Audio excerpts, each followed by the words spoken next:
ثم بحثنا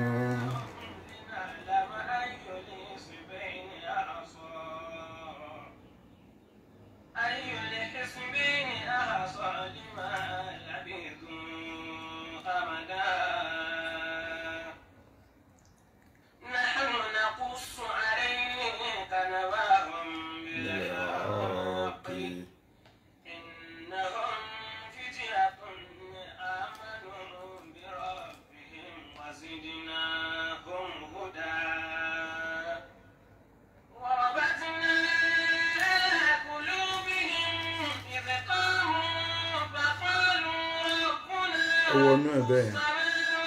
ó ti wọnú ẹ̀ ó ti wà ń bẹ̀ ìlàhàn.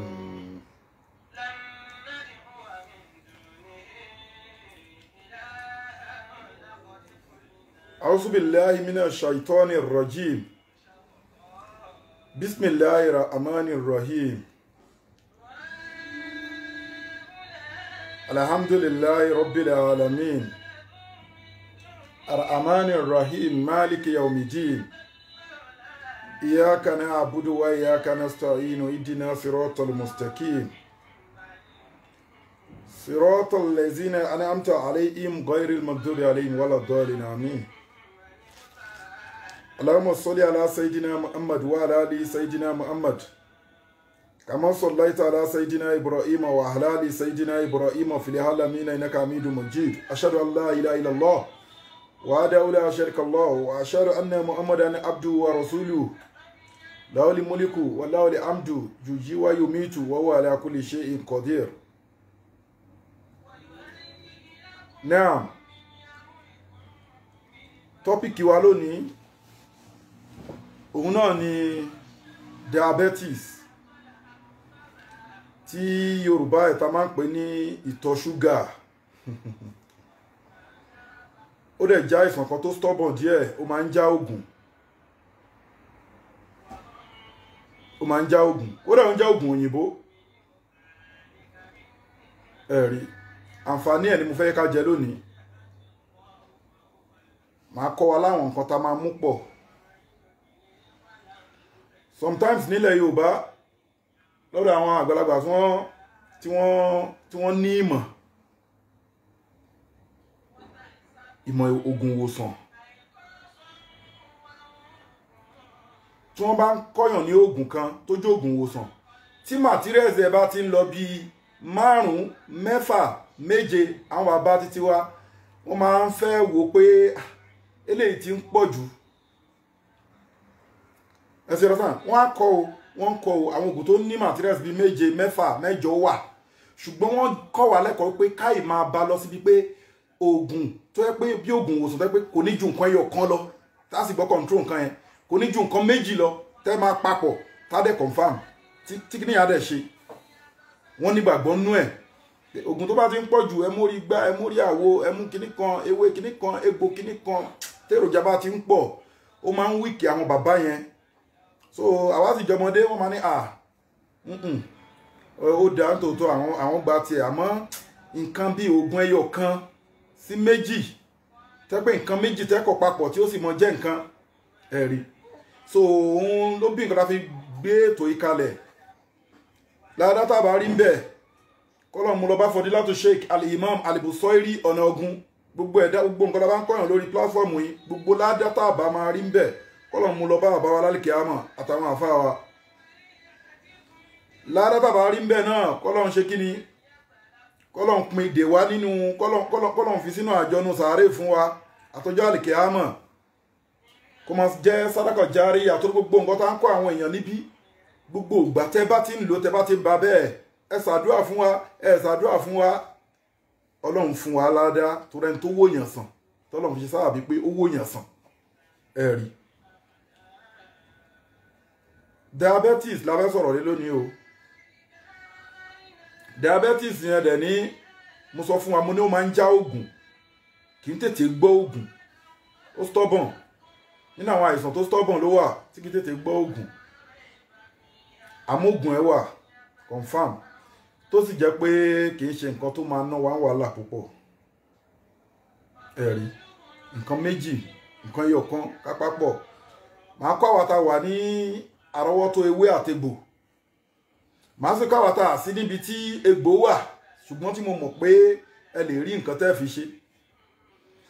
ẹ̀rọ àìsàn diabetes ẹni tó bá ń ṣe nínú àwọn àmì tẹ́ fi mọ ẹni tó bá ń dà láàmú màá ka àmì yẹn fún wa ń sìn màá sọ bí 6 àbí 7 nínú ẹ̀ ẹ̀dẹ̀ má gbàgbé mo tètè bọ́ sínú program ni bí àtàbá máa parí màá polówó all in one wa ẹ̀dẹ̀ ti rí àwọn nǹkan tá ń post fún ìlọsíwájú ẹ̀sìn àti fún donation fún àwọn ọmọ aláìní àtàwọn opó less privilege generally ẹ jẹ́ ká máa dá sí tọlọ́run ẹ jẹ́ ká máa ṣàánú àwọn aláìní àdúrà wa gbà. màá fi ìṣẹ́jú kan màá fi ṣàlàyé gbogbo nǹkan tí a máa sáré ṣe tóra ní táìmù ní táìmù náà gbogbo ẹnikẹ́ni tí ó bá ní ìpèníjà lórí àìsàn tí wọ́n ń pè ní diabetes ìtọ̀ ṣúgà number 1 nínú àwọn nǹkan tí wàá kọ́kọ́ máa fi ni pé nínú àwọn symptoms ẹ̀ àwọn àmì ẹni tó bá ní àrùn ìtọ̀ ṣúgà á máa wà tasty bí pé kó máa mu omi kó máa rí nǹkan mu kó máa rí nǹkan mu ìtọ̀ á dẹ̀ máa pọ̀ á máa tọ̀ ní ìṣẹ́jú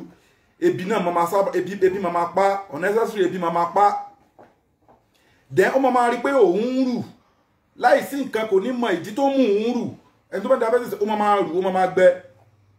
then tó bá légbò egbò yẹn ò ní tètè jiná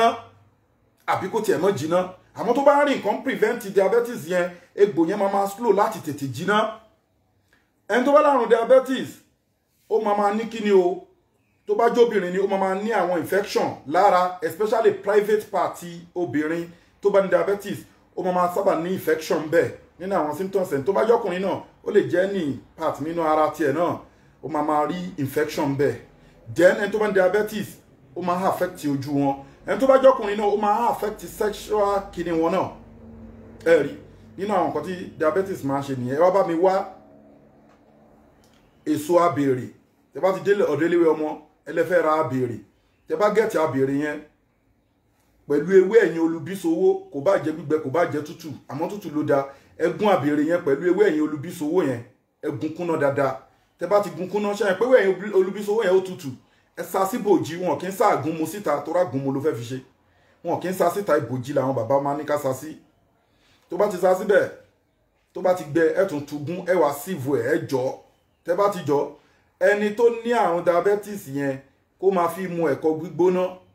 every morning àti alẹ́ ẹ̀kọ kó máa fi mu àbí kó máa fi lo omi tó lọ́wọ́rọ́ bí ìsínì láì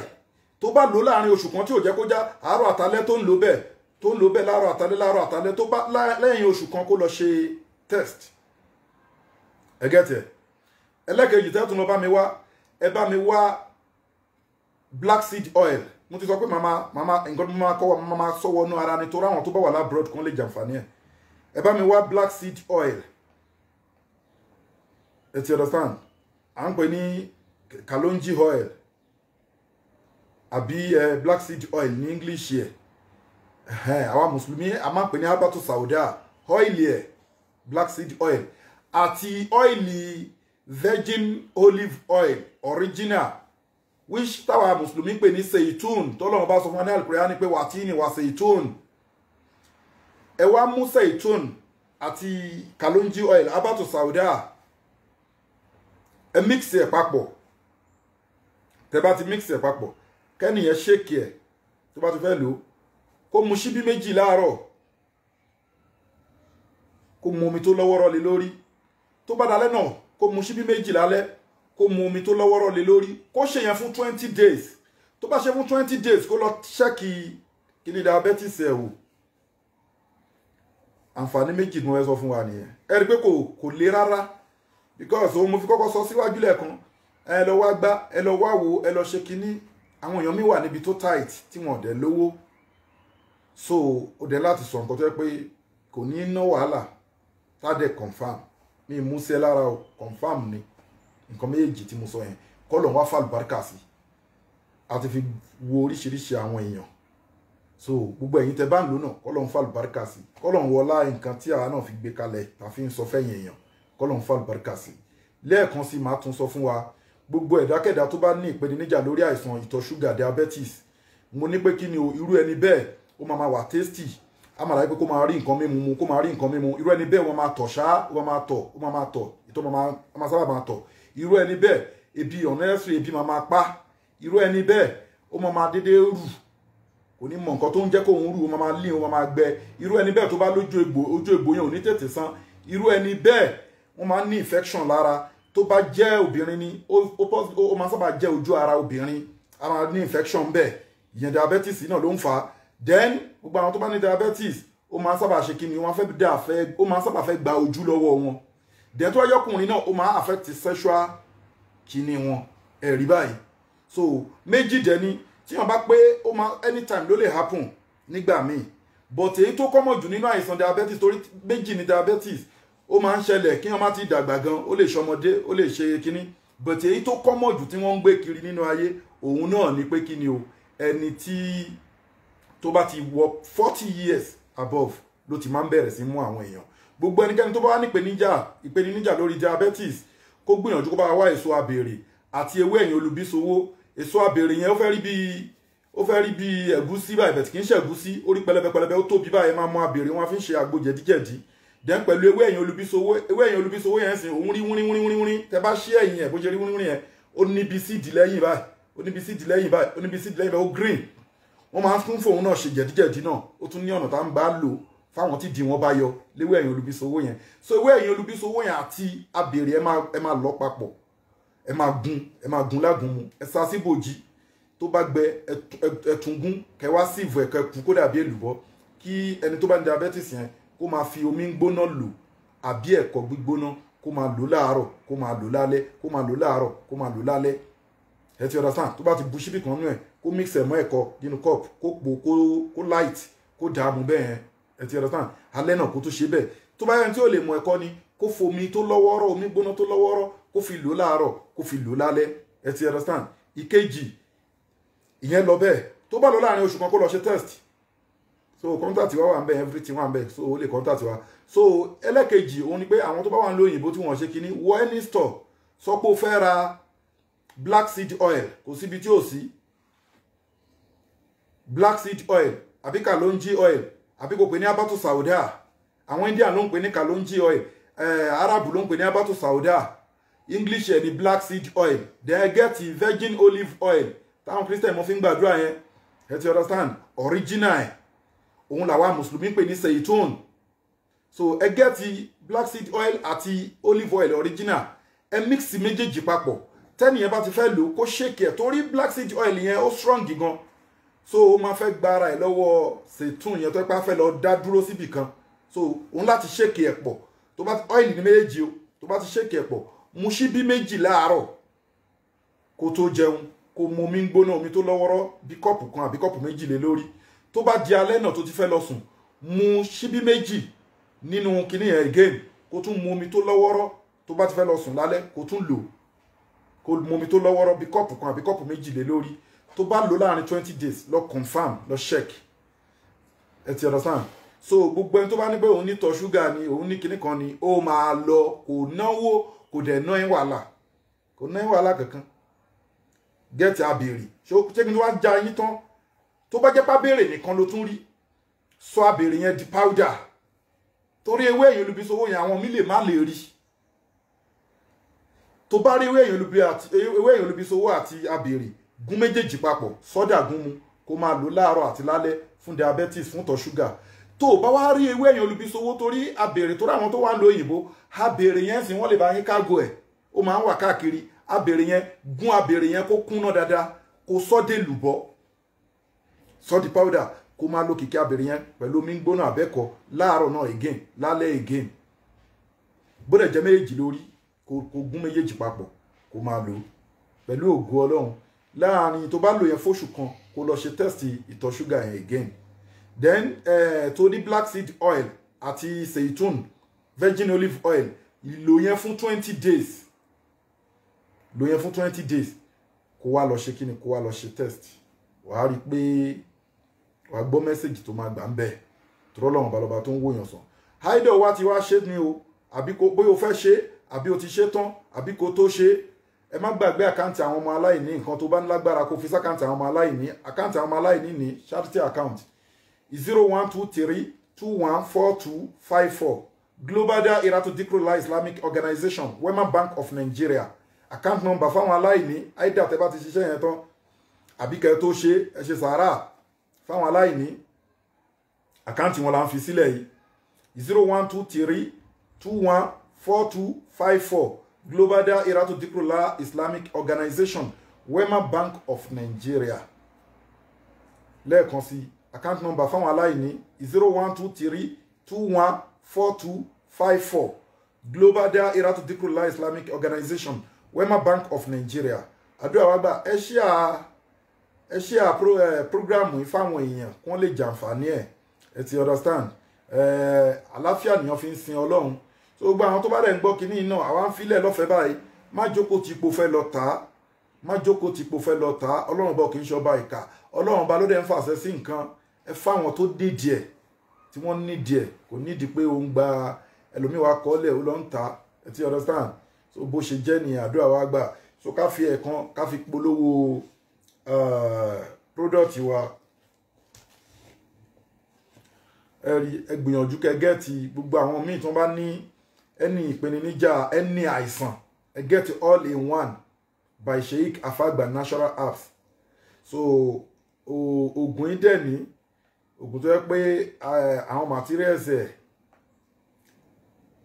àwọn bita àtìrí àwọn materials ẹ̀ àwọn ibi tó jìn ní àmọ́ apáàkì oògùn yìí ní South Africa all in one. Tó bá ní àìsàn tó bá ń lò irú ẹni tó ní diabetes tó bá ń lọ ẹni wọn ó máa lọ ẹni ìpèníjà ló fi ń jẹ́ all in one la fi ṣe. Àwọn egbòogi láti Asia continent wà lára nǹkan tá a fi ṣe. Àwọn egbòogi láti Africa wà ń bí ó wà ń bẹ̀. Àwọn egbòogi láti Saudi ó wà ń bẹ̀. E.g. abato sauda the powder the black seed powder ó wà ń bẹ̀. Ẹ ti understand? Ló fi ń jẹ́ all in one. So gbogbo ẹni àìsàn tó bá wù kó máa dàyàn láàmú tó bá get all in one by Sheikh Afagba Natural Herbs 25,000 ní Nàìjíríà. So ẹni àìsàn tó bá wù kíyàn ní tó bá ti ń lò ó máa lọ. Tó bá dẹ̀ láìsàn ó lè máa lò ó lè ra fárúgbó ìwọ náà lè máa lò àwọn ọmọ ilé máa lò kò sẹ́ni tí ó lè lò. Ẹ ti understand? So tó bá ń lò tó bá láìsàn tó ń lò ó ní kó any infection ó ní any àìsàn ó ní kó ní oògùn tẹ́ ń wò yìí. So àbáwọn míì tẹ́ pé wọ́n láìsàn kan wọ́n ti wá lo oríṣiríṣi oògùn sí àìsàn yẹn ò lọ. Ẹ ti understand? Ẹ gbìyànjú all in one by Sheikh Afagba Natural Herbs 25,000 naira ní Nàìjíríà. South Africa láti pààkì ẹ̀ àmọ́ àwọn egbògi ẹ̀ from Asia continent Africa wambi àti Arab country láti làwọn materials tá lò òun ló fi cost. Ẹ rí pé $75 ló bá jáde ní lab but promo ń lọ lórí ẹ̀ lọ́wọ́. Anybody especially àwọn tá láwọn arúgbó oríṣiríṣi cancer ni diabetes ni ulcer ni oríṣiríṣi àìsàn tó ń dá àwọn èèyàn láàmú ẹ get all in one 25,000 naira ni tẹ́ bá ti ń lò pẹ̀lú ògo Ọlọ́run bá lọ bó níwòsàn yóò lọ. Ẹni àìsàn ni all in one. So ẹni tí ò bá dẹ̀ láìsàn tó bá ń lò prevention ni fún any infection. Prevention tó lágbára tẹ́ bá ń lò ẹ̀ ní kó any virus ẹ̀ ní any infection bí yẹn ṣe jẹ́ nìyẹn 25,000 ni. So ẹ dẹ̀ lè pè wá sórí +27 àbíkẹ́ WhatsApp wa àbíkẹ́ pè wá +27612956389. Ẹ WhatsApp wa àbíkẹ́ pè wá sórí +27612956389 +27612956389. Ẹ WhatsApp wa àbíkẹ́ pè wá sórí ẹ̀. Nàìjíríà nọ́mbà wa ẹ lè WhatsApp wa sí orí Nàìjíríà nọ́mbà wa +234 8034 22 1159. Nigeria number wa +234 80 34 22 1159. Ẹ̀dẹ̀lẹ̀ email wa sórí globaldahiratudikrlahi@gmail.com. So àdúrà wa gbà. So ẹ gbìyànjú kẹ́ try gbogbo àwọn kọ́lá bá ń kọ́ yín bí ẹ share fáwọn èèyàn. Ẹ jẹ́ káwọn èèyàn jẹ àǹfààní ẹ̀. Ládàtà bá rí ń bẹ̀ kọ́lọ́run mú bá Fọdílátù Sheikh Al-Imam Al-Busairi Ọ̀nàgún kọ́lọ́n bá ṣàlékún ìkẹ́ fún bàbá màá rìpíìtì oògùn yẹn lẹ́ẹ̀kan torí àwọn tó bá padà fẹ́ bá wa ń bẹ̀ àti tó bá fẹ́ yọ fún àwọn èèyàn wa lórí WhatsApp ẹ̀rí gbogbo ẹnikẹ́ni tó bá ní ìpèníjà lórí àìsàn diabetes síwájú àìdá kó tó ṣe àbí tó bá ṣe tán gbìyànjú nǹkan tó bá lágbára kó fi sákàǹtì àwọn ọmọ aláìní account number ní fáwọn ọmọ aláìní 0123214254 Global Dahiratu Dhikrlahi Islamic Organization Wema Bank of Nigeria gbogbo ẹni tó bá ní ìpèníjà lórí àìsàn diabetes ìtọ̀ ṣúgà kó gbìyànjú kó bá wa gẹ́ẹ̀tì èso abèrè a máa ń pè kíni ẹ̀ ní abèrè wọ́n máa fi ń kí àgbo jẹ̀díjẹ̀dí abèrè pẹ̀lú ewé ẹ̀yìn olúbísowó ẹ̀gún ẹ sọ di àgúnmu tó bá yẹ pé ewé yẹn tutù ẹ sa síbò jẹ má sàsórùn tẹ bá ti sọ di àgúnmu ẹ jẹ́ kí ẹnìyẹn ẹ wá tún sí ìfẹ́ tún jọ kó di powder tó bá ti di powder kẹ́nìyẹn ṣíbí kan kó máa fi mu ẹ̀kọ́ gbóná láàárọ̀ àbí omi tó lọ́wọ́rọ́ tí ò bá lè lẹ́kọ́ alẹ́ náà bẹ́ẹ̀ kó lo ṣíbí kan kó mix ẹ̀ pẹ̀lú omi gbóná kó mu àbí kó mix ẹ̀ pẹ̀lú ẹ̀kọ́ gẹ́gẹ́ bá ṣe máa ń lo nǹkan ní ilẹ̀ Yorùbá kó lo ẹ̀kọ́ àbí omi tó lọ́wọ́rọ́ kó fi lò ó láàárọ̀ àti lálẹ́ fún ẹni tó bá ní àìsàn ìtọ̀ ṣúgà ìyẹn jẹ́ alákọ̀ọ́kọ́ ẹlẹ́kejì tí tẹ́tùn lọ bá mi ṣe ẹ gbìyànjú kẹ́ gẹ́ẹ̀tì black seed oil àti virgin olive oil tá a máa ń pè ní seitun àwa mùsùlùmí black seed oil àti seitun yẹn mix ẹ̀ papọ̀ tẹ́ bá ti ẹ ṣèkè ẹ̀pọ̀ tí a fẹ́ lò ṣíbí kan láàárọ̀ kó kẹ́nìyẹn tó jẹun tó bá ti mú ṣíbí méjì láàárọ̀ kẹ́nìyẹn tó jẹun tó bá ti mú 2 spoon yẹn tán kó wá try kó mu omi glass cup kan àbí méjì tó lọ́wọ́rọ́ kó mu lé lórí tó bá dalẹ́ náà tó ti jẹun alẹ́ tán tó ti rí pé òun ti fẹ́ lọ sùn kó tún mu ṣíbí méjì nínú seitun àti black seed oil yìí kó mu ṣíbí méjì kó tún ṣe kí ni kó tún mu omi tó lọ́wọ́rọ́ kó mu lé lórí pẹ̀lú ògo Ọlọ́run tó bá lo àgúnmu yẹn kó lòun fún oṣù kan tó yẹ pé oníṣètùn ló dẹ̀ ṣe kó lò yẹn fún 20 days kó padà lọ sí hospital kó lọ ṣe testing lórí diabetes àbí lórí ìtọ̀ ṣúgà Yorùbá pẹ̀lú ògo Ọlọ́run yóò rí pé ó ti lọ àbí pé kó ti fẹ́ máa lọ kó lè tẹra mọ́ gbogbo ẹni tó bá wá láìtàn ìtọ̀ ṣúgà wọ́n máa ń wà tasty àmàlà pé kí wọ́n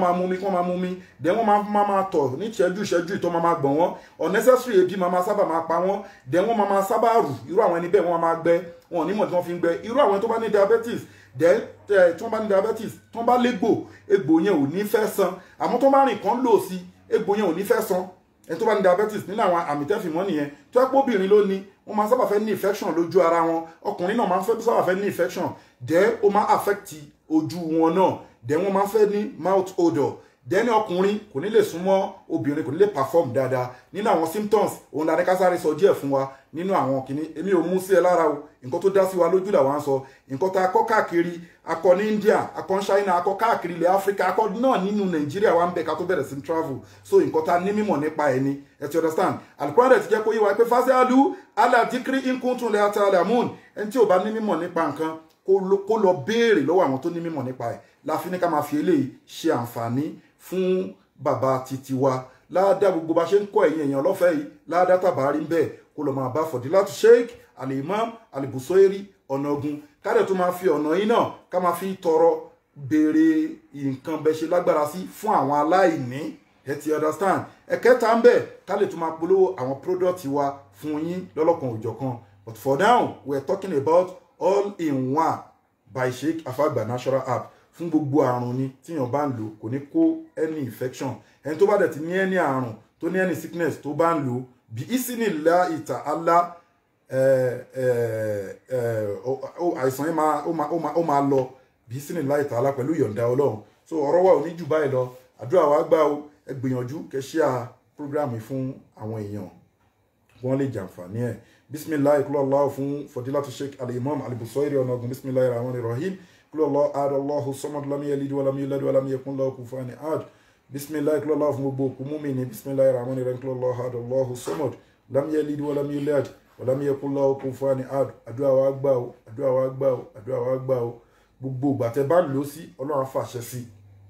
gbogbo ìgbà tẹ́ bá ń lò sí Ọlọ́run gbogbo nǹkan tá ń kọ́ yín lórí platform gbogbo ìgbà tẹ́ bá ń lò bí sinilahi Ọlọ́run fàṣẹ sí torí pé kí ni nǹkan táwa náà dààmú káàkiri ayé lọ kọ́ káàkiri ni ẹ ti understand Ọlọ́run dẹ̀ rí pé a ṣe kí ni o a ṣe gbogbo àwọn adíà àwọn ìnáwó tá